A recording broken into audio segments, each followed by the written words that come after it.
Mi madre. 60. 60. It's a big deal. That's a decade, an even number of decades. It's over 50. I don't know how to say that in any other language. Actually, it's pretty high. So, what is that in Roman numerals? Is that LX? LX, right? Yeah, LX. So, cool, like a Lexus. Like now you're a, what did they call it? A luxury car. Huh.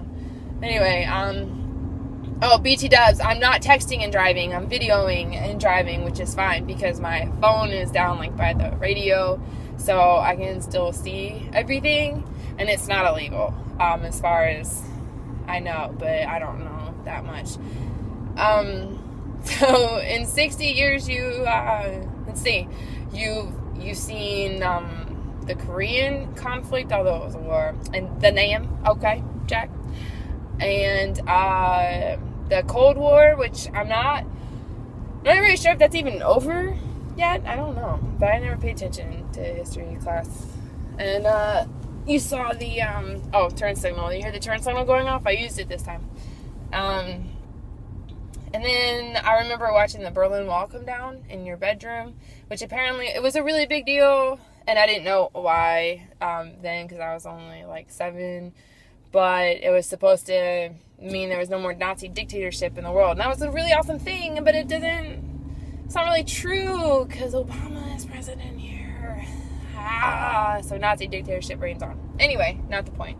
So, let's see. And we sent Mr. Goulart off to Operation Desert Shield, Desert Storm. And he came home just fine, so that's good.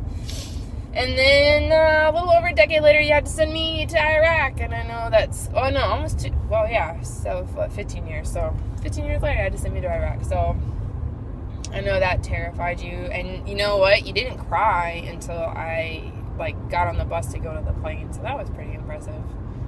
And then you had to send me to Afghanistan. And then you had to send me to Kuwait. And you've had to listen to all my horror stories and take me to see my friends that got hurt. And you're just a very brave, stoic woman. And I know that, you spent the last 6 years of your life terrified, especially after Munch died, and then I had to go to Afghanistan. I know that scared the bejesus out of you. I'm not really sure how you slept the whole time I was gone, except when you got letters with real, authentic Afghanistan dirt on them. I circled it on some of them for you so you could see it was real.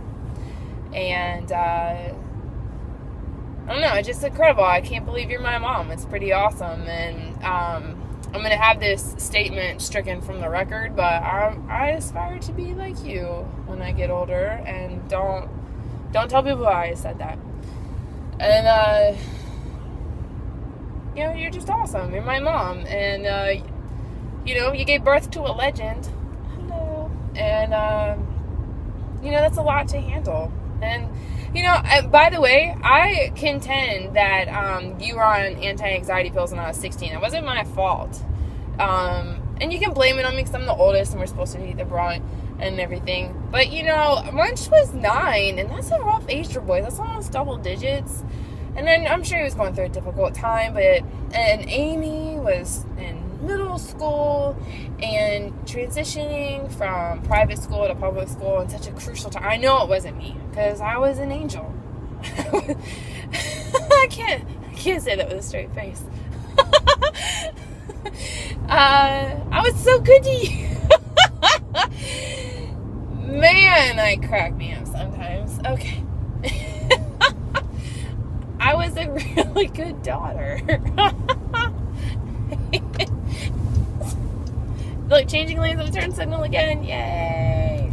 And, anyway, you're such an awesome mom. You stood by my side through terrible divorces and custody battles, and I called you in the middle of the night crying sometimes, and you just said, I know. And I said, I know. Actually, I don't know if I said I know. I was probably more like a blabbering mess, but, turn signal. At a stoplight. You taught me how to drive. You put up with some crazy nonsense. Never from me. It just, Not very many women can say that they've been through what you've been through and be so awesome at the end of the day.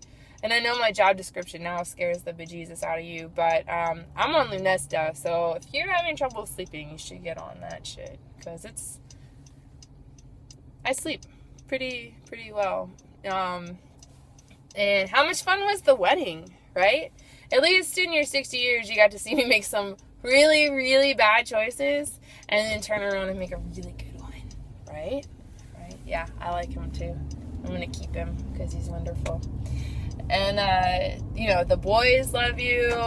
And side note, caveat to that, I'm very grateful to have you as my mom and be the disciplinarian, because, there were a couple of times this summer where I may have been convicted of child abuse. I was so angry. But then there comes mom to save the day.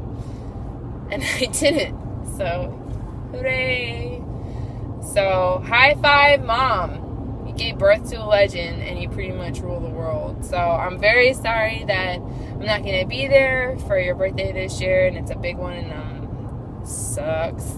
But, I'm in the Army. Amy lives in Montana. And these things just happen. So, anyway, I love you, and I'll see you soon, and I hope you have an awesome 60th. Love you.